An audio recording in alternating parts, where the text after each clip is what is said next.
Hello student, welcome to my channel. Today in this video we read about of part of sentence. आज की इस video में हम part of sentence के बारे में रीड करेंगे। इसके पहले पिछली वीडियो में टाइप ऑफ सेंटेंस के बारे में हमने पढ़ाया था आपको, और सेंटेंस के बारे में उसके पहले पढ़ा चुका है। अभी तक सेंटेंस के ऊपर 2 वीडियो पढ़ चुकी है। एक तो सेंटेंस के बारे में, दूसरी टाइप्स ऑफ सेंटेंस के बारे में। ये आज सेंटेंस की तीसरी वीडियो है, यानी पार्ट ऑफ सेंटेंस। एक जो पार्ट ऑफ सेंटेंस का सिलेबस है थोड़ा सा बड़ा होने वाला है, इसलिए मैं इसे कई पार्ट में आपको बताऊंगा। तो ये आपका पार्ट 1, ये क्या भैया पार्ट 1। ये आपकी जो वीडियो है पार्ट 1, क्योंकि ज़्यादा बड़ी वीडियो हो जाती है तो दिक्कत रहती है, इसलिए इसको मैं पार्ट वाइज आपको पढ़ाया जाएगा। तो ये जो है पार्ट ऑफ सेंटेंस की पार्ट 1 है। तो हम देखते हैं सेंटेंस के part. There are 2 part of sentence. Sentence के 2 पार्ट होते हैं, एक होता है सब्जेक्ट और एक होता है प्रेडिकेट। अगर आपको कोई पूछता है सेंटेंस के कितने पार्ट होते हैं, how many part of sentence, तो आपको बताना है there are 2 part of sentence. Number 1 subject and number 2 predicate. अगर आपसे कोई पूछता है टाइप आप बताने के लिए, तो आप 5 टाइप बताओगे। टाइप और पार्ट में अंतर है। तो सेंटेंस के पार्ट 2 और काइंड या टाइप्स वो अलग से होते हैं, जो आपको कल पढ़ाया गया था। तो कल वाली वीडियो अगर आपको देखना है, इस वीडियो के डिस्क्रिप्शन में जाकर के उस लिंक, कल वाली वीडियो का लिंक दिया गया है, उससे उस पहले वाली वीडियो को पढ़ लीजिएगा। तो टाइप ऑफ सेंटेंस के बारे में पढ़ाया गया है। तो सेंटेंस के 2 पार्ट होते हैं, subject and predicate. Subject means होता है कर्ता और प्रेडिकेट मतलब होता है विधेय। किसी भी सेंटेंस में, यानी किसी भी सेंटेंस में सब्जेक्ट को छोड़ करके जो कुछ भी बचता है उसे प्रेडिकेट कहते हैं। यानी सेंटेंस में जो सब्जेक्ट होता है उसके बाद जो कुछ बचता है वो प्रेडिकेट होता है। अब सेंटेंस में सब्जेक्ट क्या होता है, देखिए कोई भी सेंटेंस अगर राइट किया गया है, कोई भी सेंटेंस आपको लिखा जाता है, उसमें उस सेंटेंस में जो कुछ भी कहा जाता है, इन दिस सेंटेंस जो कुछ भी कहा जाता है वो प्रेडिकेट होता है, और जिसके अबाउट में कहा जाता है वो सब्जेक्ट होता है। यानी जैसे मान लीजिए आई am teaching in the school. I am teaching in the school. I am teaching in the school.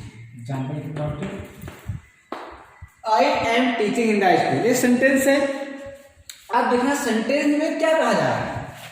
I am teaching in the school, मैं स्कूल में पढ़ा रहा हूँ। यानी क्या कर रहा हूँ, What are you doing? Teaching, पढ़ा रहा हूँ। मैं स्कूल में पढ़ा रहा हूँ, यानी स्कूल में पढ़ा रहा हूँ। अब किसके बारे में कहा गया है कि कौन स्कूल में पढ़ा रहा है, यानी मैं। आई कौन पढ़ा रहा है, आई मैं पढ़ा रहा हूँ। यानी जिसके अबाउट में कहा जाएगा वो रहेगा सब्जेक्ट, और जो कुछ भी कहा जाएगा वो हो जाएगा प्रेडिकेट। अब देखिए आई के बारे में कहा गया तो आई हो गया सब्जेक्ट, यानी आई क्या हो गया, ये आपका हो गया सब्जेक्ट, और यहां से यहां तक का हो गया प्रेडिकेट, हो गया प्रेडिकेट। यानी आप समझेंगे कर सब्जेक्ट को छोड़ने के बाद जो कुछ बचता है वो प्रेडिकेट होता है। तो I am teaching in the school, I के बारे में कहा गया। अगर आप सेंटेंस में हु लगाकर क्वेश्चन करते हो, क्या अगर हु लगा करके क्वेश्चन करते हो तो आपको सब्जेक्ट का पता चल जाता है।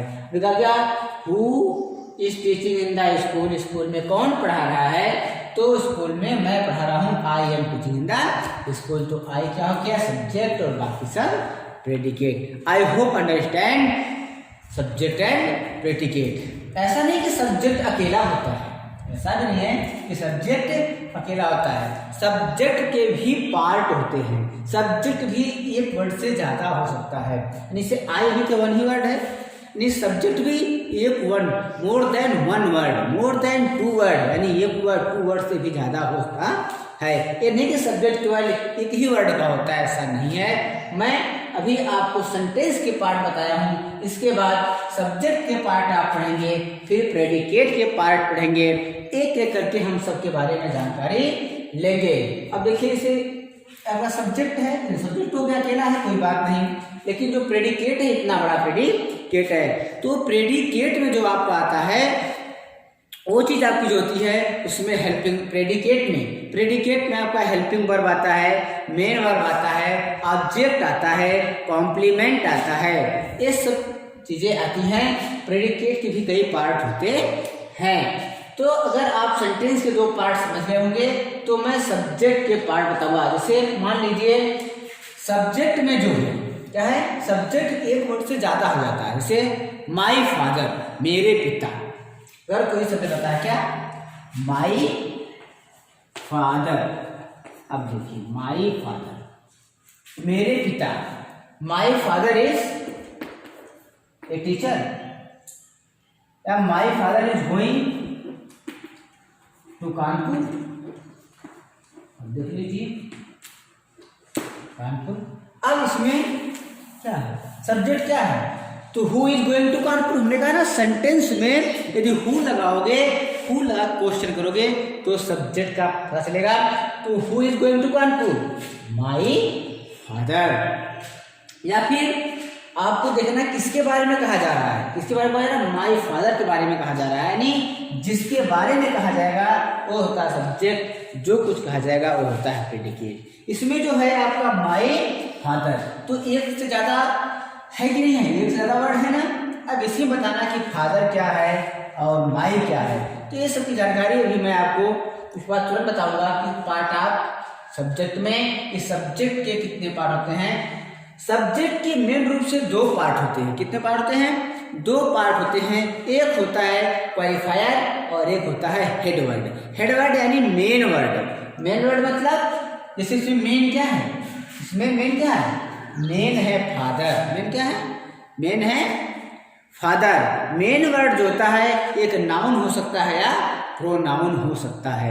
इसमें क्वालिफायर क्या है, माई। अभी इसमें कहा जाए सब्जेक्ट तो हो गया, लेकिन सब्जेक्ट में माई कौन सा सब्जेक्ट है, फादर कौन सा वर्ड है। तो इसमें माई जो है ये क्वालिफायर है और फादर जो है हेड वर्ड है। क्योंकि जब सब्जेक्ट के मेन रूप से दो पार्ट होते हैं, अभी सब्जेक्ट के दो पार्ट हो गए, क्वालिफायर हेड वर्ड, फिर क्वालिफायर के भी पार्ट होते हैं और हेडवर्ड में नहीं, हेडवर्ड केवल एक ही होता है, वो चाहे नाउन होता है चाहे प्रोनाउन। तो इसमें फिर क्वालिफायर के भी कई पार्ट होते हैं, जैसे माई anger brother, my elder sister, इस प्रकार से और ज़्यादा दाई स्मॉल बर्ड, तो 3 वर्ड में आ गया। इसी प्रकार से इसके भी पार्ट होते चलते हैं। तो मैं भी आपको बताऊंगा पार्ट ऑफ सब्जेक्ट के बारे में। तो पार्ट ऑफ सब्जेक्ट के बारे में सबसे पहले इस चीज को आप नोट कर लीजिए कि पार्ट ऑफ सेंटेंस क्या होते हैं। एग्जाम्पल लिख लीजिए और नोट कर लीजिए, इसको नोट करना है। तो इसके बाद मैं आपको पढ़ाऊंगा पार्ट ऑफ सब्जेक्ट।